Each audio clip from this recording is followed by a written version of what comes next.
These are the upscaled and colorized lessons of Alexander Lippisch.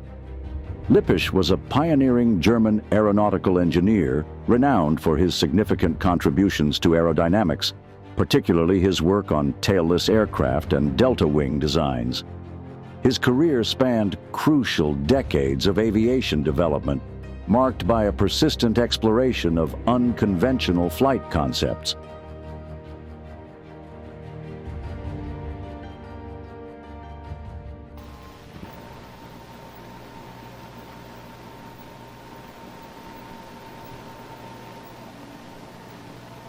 You know, if you would ask somebody today to sketch up an airplane of the early days of aviation, he would certainly draw up such an old biplane with all its struts and wires bracing, a real what we call the wire entanglement. And you are wondering why in these early times they went to such an effort to make such a complicated structure as their first aircraft. Now, to understand this, you should think about the condition under which they had to build these aircraft. First of all, well, the engine power was certainly not as abundant as our engine power is today. But when you think, for instance, of the Wright brothers engine, well, it had 12 horsepower, and the weight with all the things on it was almost 200 pounds. So there wasn't much power. And as you have heard in our last program, the power to fly consists of two portions. One portion is to make the aircraft go, to overcome the drag, the resistance. Another portion is necessary to make the lift. Now, you want to reduce this as much as possible. How could you probably do it? First of all, if you go very slow, then you wouldn't have much drag. So this power due to drag would be small. But if you want to go slow, then you have to have lots of area, wing area, to make lift at this low speed. So what you needed was an aircraft with large wing area, and on the other hand, since weight had to be lifted, the thing had to be very light. Now, at this time, you didn't have much choice in materials. You had just wood and things like this. So you had to build a framework which was as light as possible and had as much wing area as you could think of. And in this way, the biplane was the best solution. But there was another advantage. And this advantage is that the power to make the lift is actually smaller if you divide the lift into the two surfaces instead of having it all on one surface. You remember the last program we have talked about these wingtip vortices, and then they actually extract a certain amount of energy which you have to produce with your engine. This is the energy to make the lift. Now, if you have a structure with two superimposed wings instead of one wing, then you necessarily have, instead of two wingtip vortices, you have four wingtip vortices. And the energy to generate these tip vortices is not direct proportional to their magnitude, but is proportional to the square of their magnitude. And so a simple calculation will show you that if you divide the lift on two superimposed surfaces, you actually save about 50% of the power. look at this. We have here a monoplane wing, and we have on each side a tip vortex. Let's suppose this vortex has about the magnitude of 10. So then the energy to generate the tip vortices would be the square of 10. That means 100 here and 100 there. Makes together 200. If I take now 2 wings, then I have only half of the lift on each wing, and therefore I have only half of the magnitude of the tip vortex on these wing tips. That means that each of these tip vortices on the biplane would have only the magnitude of 5, and the squares of it would give here 2 times 25, here 25, and there 25, and there 25, and there 25. This is together here 50, and there 50, and what we come out is an amount of energy which is only 100. That means half of what we have to do for the monoplane. The only problem is that due to the superposition of these 2 planes, you have a certain interaction so that you don't gain the full amount of 50%, but you gain about 75%. On the other hand, you have interaction from one wing surface to the other, which we probably can see much better if we look here at our model in the smoke tunnel. And I can show you how the flow acts. If I, for instance, change the angle of attack as this, or decreasing it as this, I can also change now the position of the wing above each other, what we call the stagger. You see, when I pull it forward like this, then I get what we call a positive stagger. That means the distance between the leading edges here, measured in the vertical plane, is what we call the stagger of the biplane. This is now positive stagger, and if we go backwards, then we have negative stagger. The usual biplanes had mostly positive stagger because you get more lift with such configuration. To see this more precisely, we have made some slow motion pictures of the pulsating flow in a biplane configuration, and you see here that due to the interaction of the planes, you have now 3 different general speeds. The flow above the surface of the upper wing has the highest speed. The flow between the surface has mainly the main speed, and the flow underneath the lower surface is retarded and gives higher pressure. It is therefore that the lower surface of the upper wing and the upper surface of the lower wing, due to the interaction of the pressure in the channel between the wings, has not much action.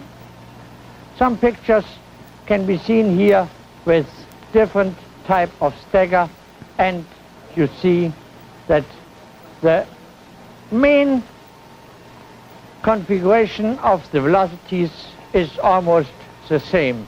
The change is not very considerable. Now, if from all these considerations the biplane was such a good design, why did we then change to the monoplane? Well, there were 2 main reasons. First of all, after the First World War, where the airplane was mainly used for military purposes, engineers began to think about the use of the airplane as a means of transportation. Now, if you do this, then you think that you have to have some kind of economy of transportation, which means that you have to have low fuel consumption over a certain distance. Fuel consumption per distance counts for economy as it is on your car, where you think of gallons per mile. So you had to fly faster to get higher economy so that you could fly with the same amount of fuel over a larger distance. And then you had to reduce the drag first. Now, to reduce the drag, you needed to take off all this crap, all the struts, wiring, and all the external things which were built on these old biplanes. What could you do? Well, let's think of it. Could do it probably this way. You could have here your biplane, and you could think, all right, if I take these both surfaces and put them all together so that I get one thick surface put together from two, and then I can take these outer members and bring them in here. And so I would have a structure which would contain all members to make the thing stiff inside of the wing, and I would have a very smooth outer surface. So instead of having this conception of thin wings with struts in between and lots of wires, you have a thick section with a spar which now contains these struts and cross members inside of the wing. You just have reduced the height of this configuration. The first people to think about such thing were the Germans, I think, and it was Hugo Junkers who, in his wind tunnel in Aachen, tested the first thick wing sections. And it was, on the other hand, the famous designer of the World War I fighters, Anthony Fokker, who used this research work for building the first thick wing commercial monoplanes. Actually, this development, which began towards the end of the First World War, did not come into use, really, generally speaking, until one event showed that the aircraft was grown out of his childhood. And this was the crossing of the Atlantic by Charles Lindbergh, where it was shown to everybody that now the aircraft was a large range means of transportation, and crossing the oceans, going over thousands of miles, could make the aircraft as a usable mean for all kinds of civilian purposes. The question was, again, to improve this by reducing the drag. Now, there was another idea of reducing the drag. We took all the outer structure away. Well, what was left was apparently the fuselage. If we had anyhow a thick wing section, and we could build a large wing with a thick section, couldn't we probably place all the passengers, the engines, the fuel tanks, and probably the undercarriage into this thick wing and make a flying wing, an ideal aircraft which would not have any outer structure and all lifting surface only. Well, also this idea, which originates with Hugo Junkers, is actually quite old. The patent is from 1913. But it did take quite some time until we were able to think of a design which would make it possible to design such an aircraft. Because now, since you take the fuselage away, well, then you have to have the tail units, the elevator, and the rudder on the wing itself. Otherwise, you could not control the wing. So you have to have a wing for lifting and a wing for controlling. This could be done. And I will show you here a little model where I will perform this change of a conventional aircraft into an all-wing aircraft, while you may look to it. See, this is normal little model, and we can fly it very nicely. I fly it probably over there. You see, it flies pretty nice. So, now, what could we do to get rid of all this? We have to put, apparently, the tail units on the wing. So, all right. Let's take this off and make first a swept-back wing. A wing which goes arrow-like to the rear, which is outer surface. Excuse me, I have to take my eyes, you know.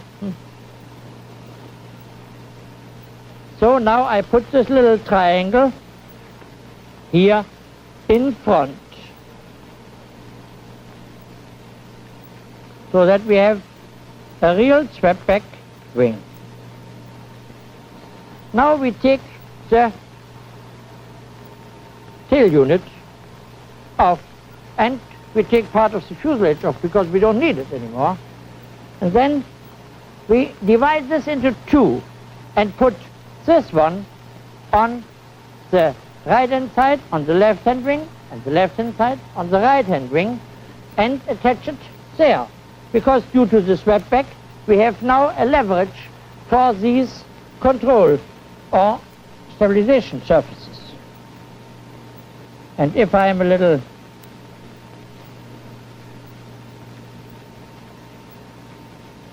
able to do that, you see, then I attach these surfaces now to the wing tip. So, and we have now an all-wing aircraft. And you will see that this flies very well. I can even take a little weight off. Now, and there it goes. You see, we have, in this way, found a mean to build an all-wing aircraft with swept-back wing. Now, after all this refinement of the monoplane configuration, the way was free to build a very nice and efficient airplane. And so we went from 200 miles up to 300 miles, and with some more refinements and some better engines, we got from 300 miles to 400 miles, and then from 400 miles to 500 miles.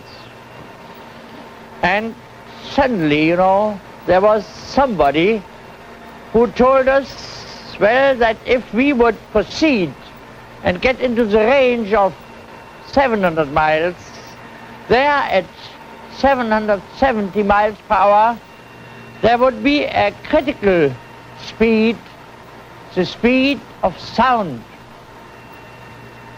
And some mathematicians, theoretical people, aerodynamicists, well, they figured out with big equations, you know, that in this range,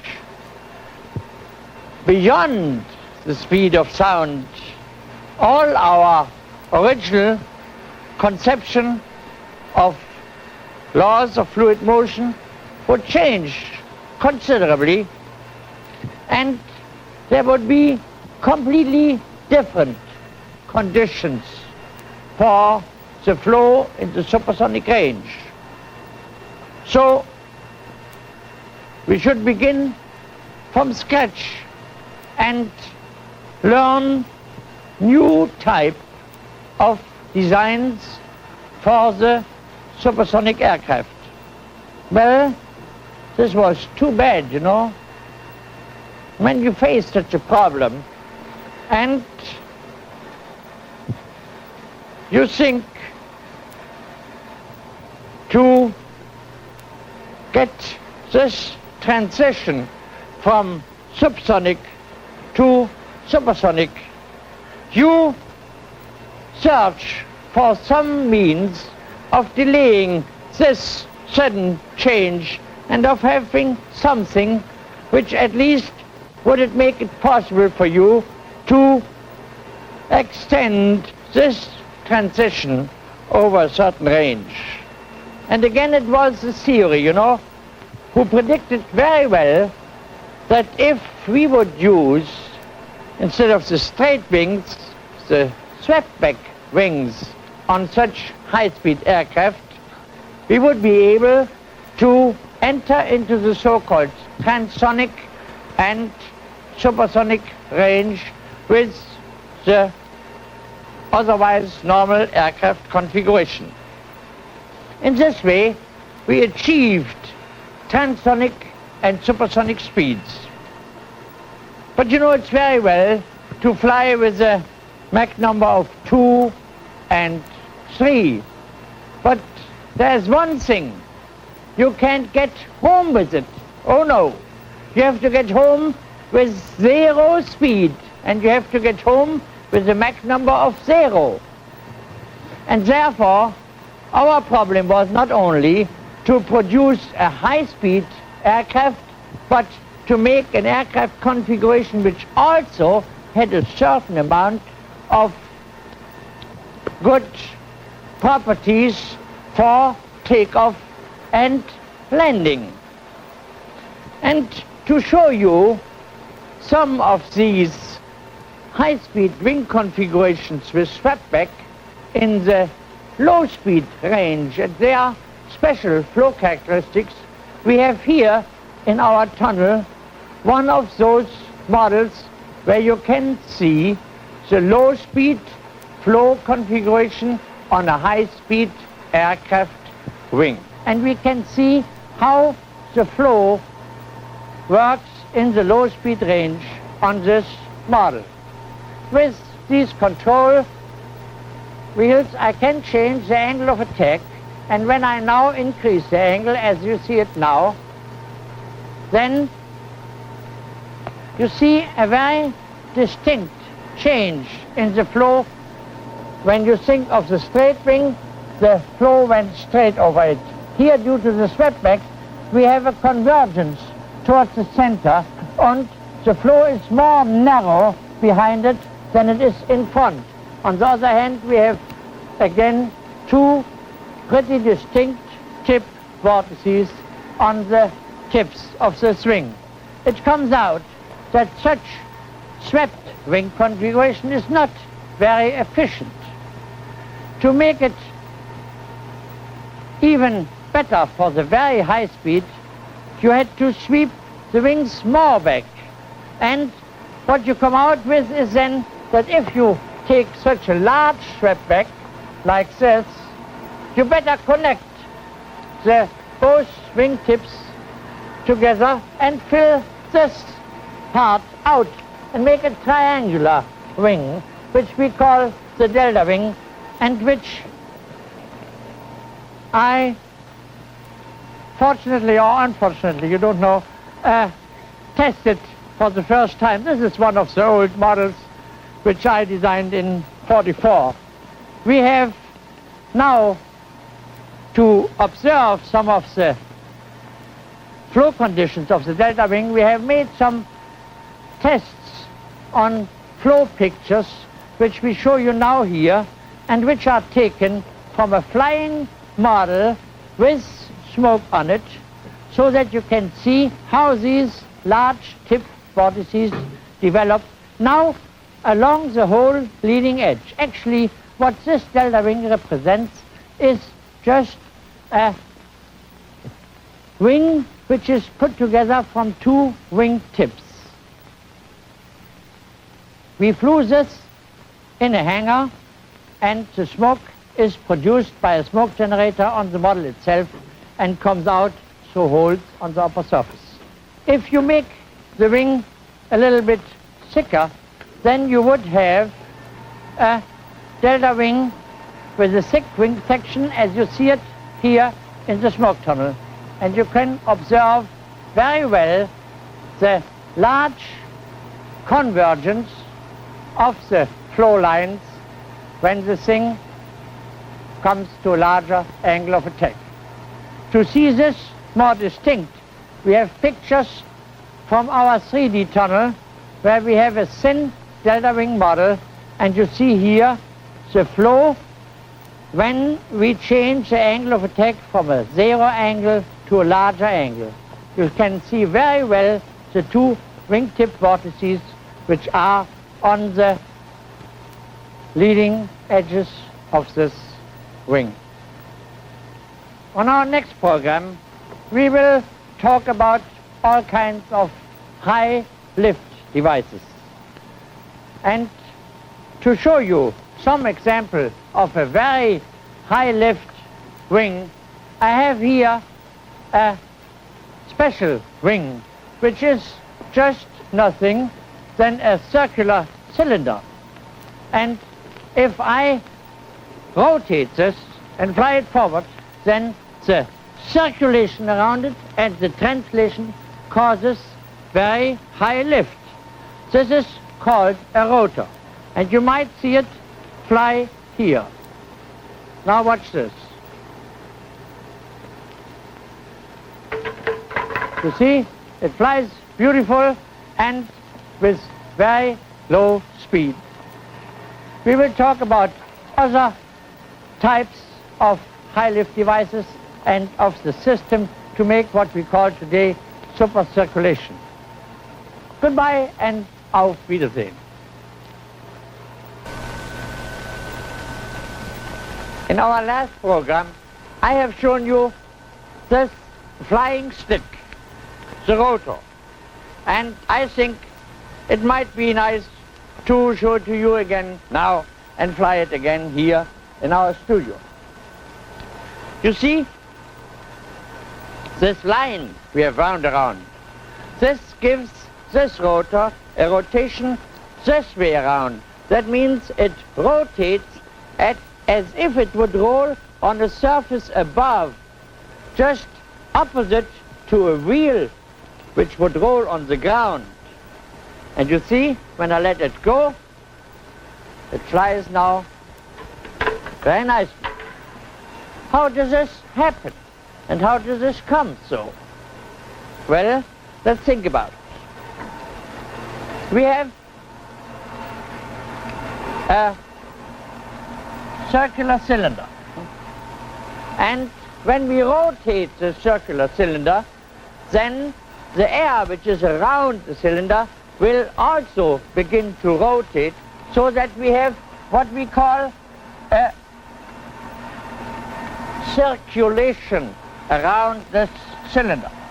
Now, if we move this thing forward, then this rotational motion, in this way now, move it forward, this rotational motion would add to the forward motion. And since we have here, for instance, the cylinder which goes above due to its rotational motion above this way and underneath this way, the forward velocity against the cylinder would add here to the velocity on the upper surface, and underneath diminish this velocity so that we have a difference in speed above and below.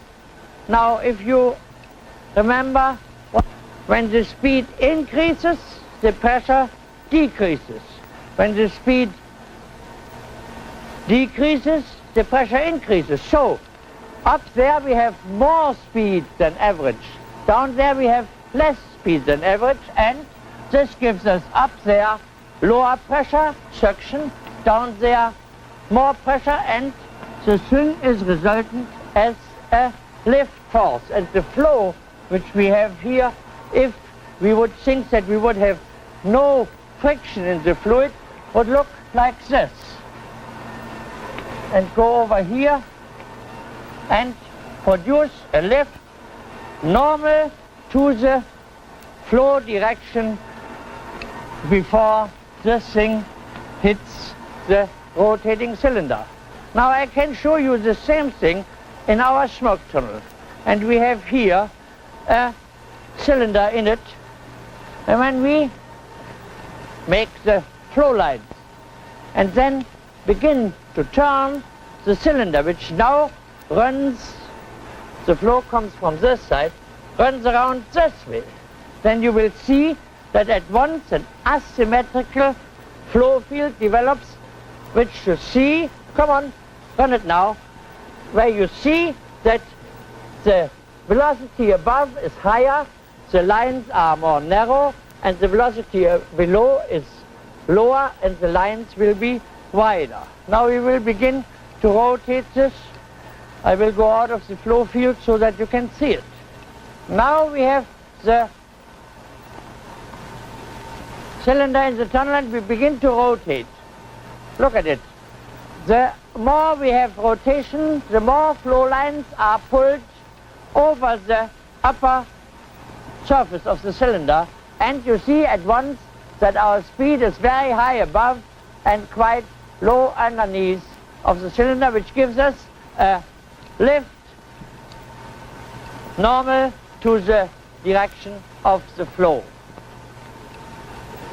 Now, you might ask me, what has this to do with a wing?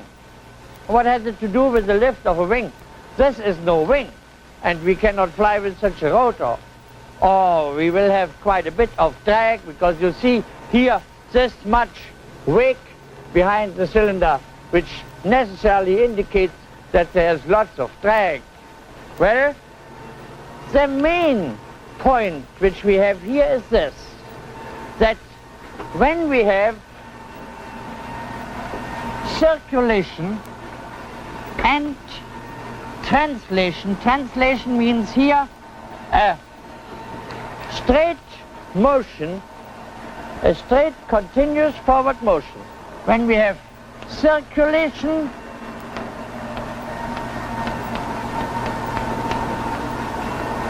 and translation,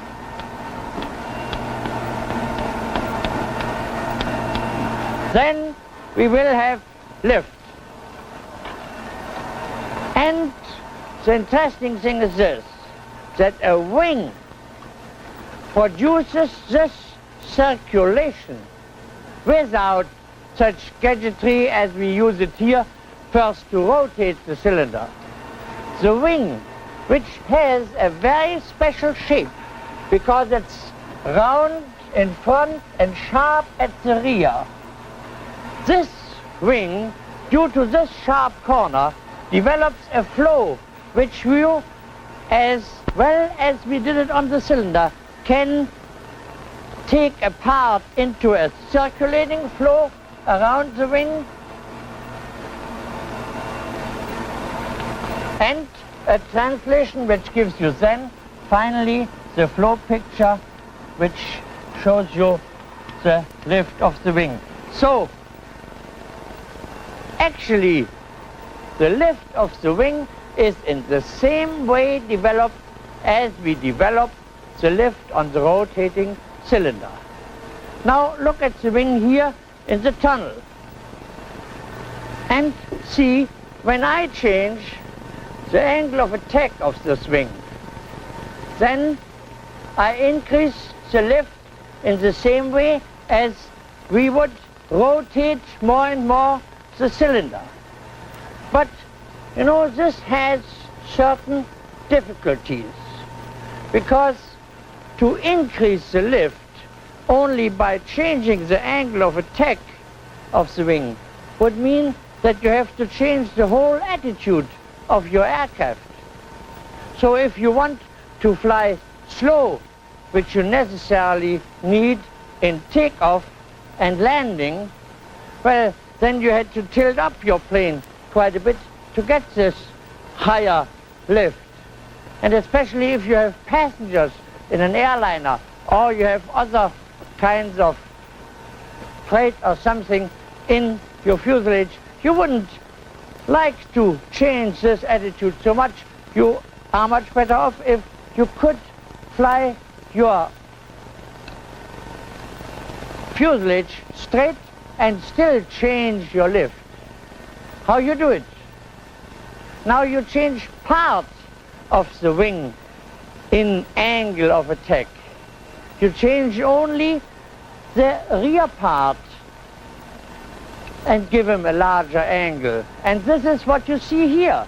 See, when you make a flap back there, as we did it here on this model, then you will see at once that if I change the angle of the flap, we also change the lift and have the same effect. You see it here? You see that the moment I change the flap, the moment the more streamlines go over the wing. That means the higher is our circulation. Look at it once again. There we are. There we are. And you see, a flap therefore acts in the same way as the change of angle of attack. Now, you see, as long as we have that wing in this position, this increasing the lift with the flap is all right. But it might sometimes happen, you know, that you have your airplane in a different condition, and you might have it even pulled up. So it might sit something like this, which is not too far from the stall. When you now use your flap, what happens then? Then the airfoil doesn't take it anymore, and the wing as such stalls out, which is quite dangerous, especially if this flap, for instance, is on the outer part of the wing, and you put one flap down and the other one up, and then this one, which you want to get up, stalls out and comes down, and, well, you know what happens then, huh? You call it timber. Anyhow, how can we change this? Or what can we do to prevent the stall under such conditions? Now, two fellows, Sir Henry Page and Dr. Lackman, they got this idea during the First War, and the thing is this. You see, when I have it in this position and I put the flap down, the flow cannot follow anymore this upper curvature. We have this wing here, and the flow cannot go around here and stalls away. And this is a dead air zone. Now, to prevent this, what could we do? We could probably make a slot into the wing and let some of the air from underneath go into this dead air zone and blow it away. And we actually have a model of this type here. See, a model where we have what we call a slot on the nose. And I can operate the slot in this tunnel. And then you will see that we can prevent the stall with it. Now, this method of having a slotted wing is not only used for preventing the stall on the nose, where it's now, as you see it on fighter wings, for instance, used to prevent the stall when you make a tight turn and you have a kind of an automatic slot which kicks out when you have this high angle and prevents the stall. But you have also wings where several slots are one behind each other. And remember what you have seen in nature. A bird has this in its outer so-called primary feathers. And he prevents the stall with the same method than we have it here today on the airplane. Now we have this model in the tunnel, and let me demonstrate to you how such a slot actually works. Let's first put it into a position where when we deflect the flap, the thing stalls out.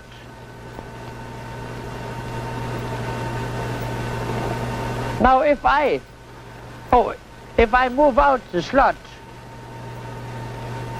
then you see at once that part of the air is vented into the upper surface and prevents the stalling of the wing. See it?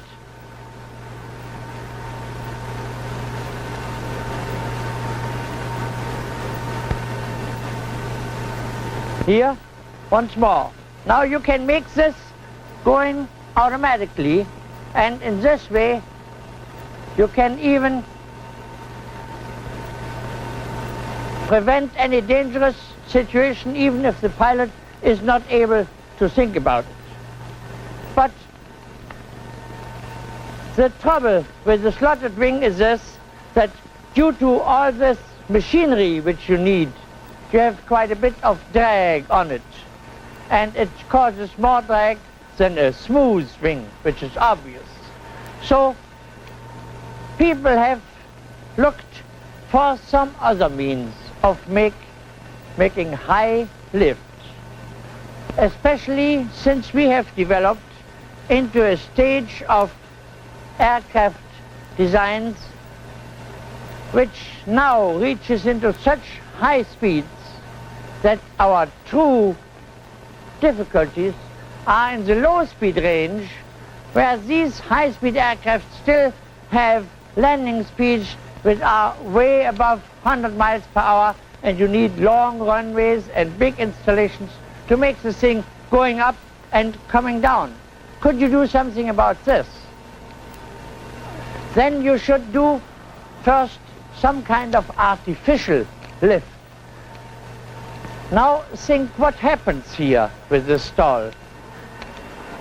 When you think about it, as I showed you,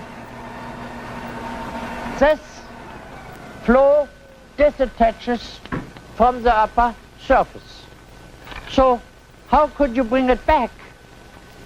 Well, you could bring it back probably in taking this air, which has lost its energy, which has lost its momentum, take it away. Make some little slots in the surface and put suction into the wing and suck the dead air zone away. And then it would stay attached. This air zone, which is here between the wing and the surface, as you know, we call the boundary layer. The layer which is in the boundary between the wing itself and the outer air. We suck part of this boundary layer away, and in this way achieve a very high lift. I have here a model in this tunnel which has little slots on its surface, actually several ones. Here one in front, the next. These are 5 different slots, and you will see that when we now first give it a large angle of attack so that it stalls, and we put suction on it, then it reattaches and we can go to very high angles of attack to prevent the stall, as you see it here. You see, now I can go quite a bit up with this wing until it stalls. And when I do this boundary layer suction very slowly in the normal range where we want to fly with high speed, then I even reduce the drag with it, because the dead air, which has lost its momentum, will now be sucked in and accelerated through the blower system. This has advantages, many advantages, and was well proposed long time ago.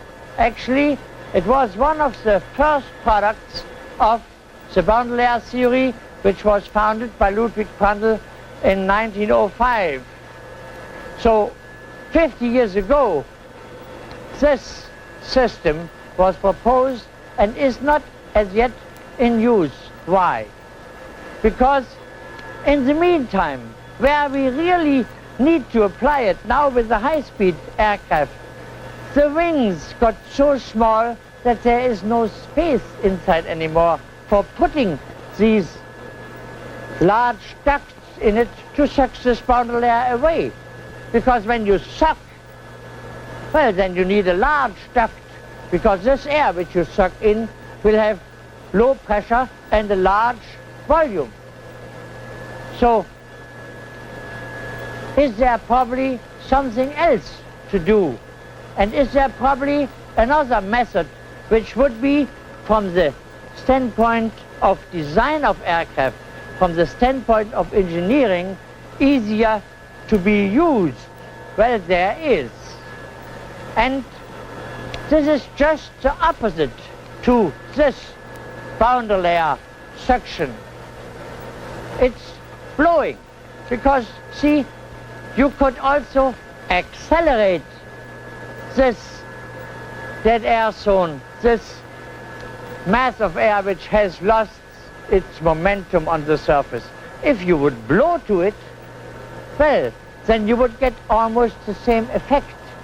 And let's look at another model which has now a blowing slot on the surface.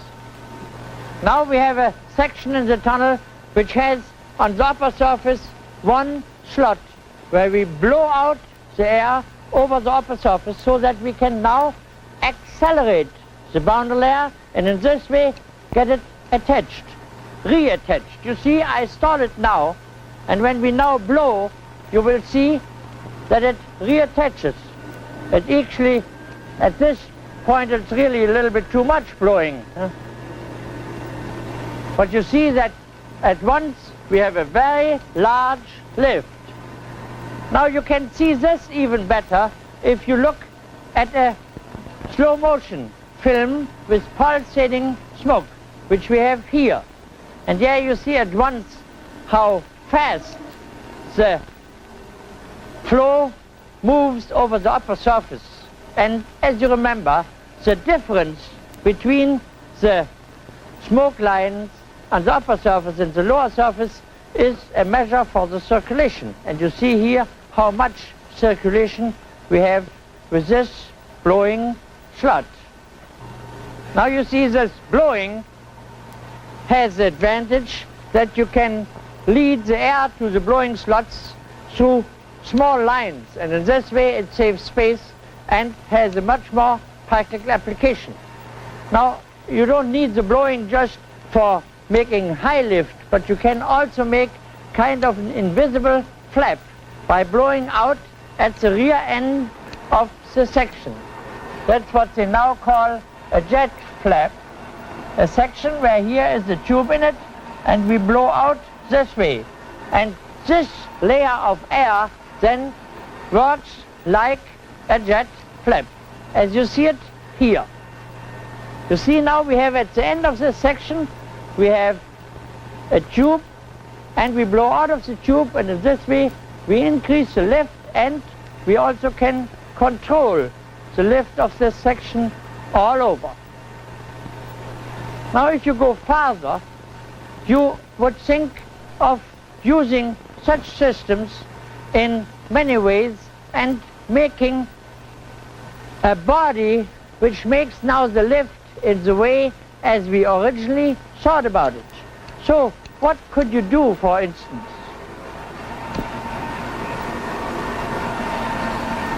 You think we had first the rotating cylinder, completely round. Now you wouldn't fly with such a thing. But probably you could do this. You could take a more elliptical cross-section and make this big thing, which is easy to build, lift. What you would do then, you would blow out air over the upper surface and probably at the rear to make the circulation going and achieve in this way a configuration which gives very high lift. And this high lift with a cross-section which is easy to be built and constructed. We have such a section which we call a super circulation section, an artificial circulation section in this tunnel, and I will show you how it works. Now if we turn the smoke on, we will see the flow as it is without blowing.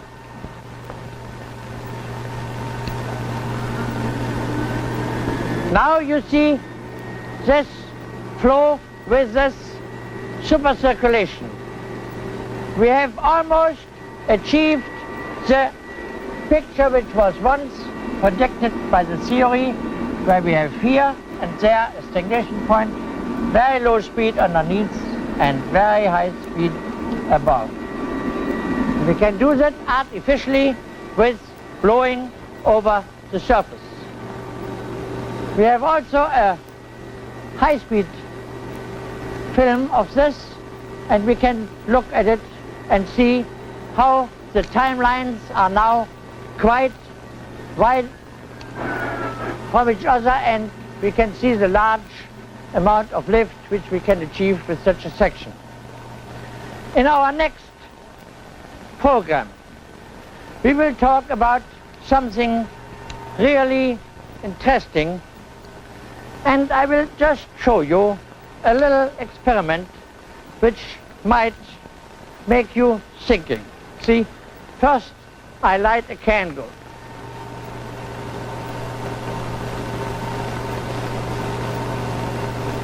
Now it goes. I put it here somewhere. So, and now somebody wants to blow the candle out. I don't need to go there.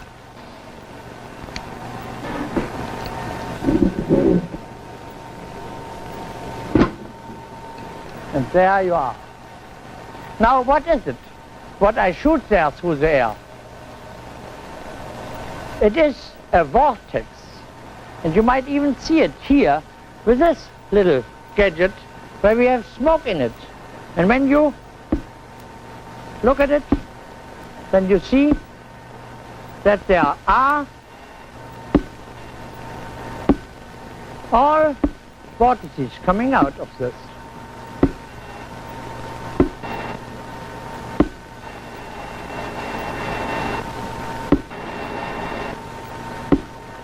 Well, this is the smoke ring, as you know, is used very often for demonstration, and which actually is one of the main examples of a vortex. And when we think about what we saw today, that circulation around the wing is in some way nothing than making a vortex which is now bound to the wing and with the translation makes the lift. The main thing is this, that a vortex behaves in air as if it would be a solid body. We will look at many applications at our next program. Goodbye and auf Wiedersehen.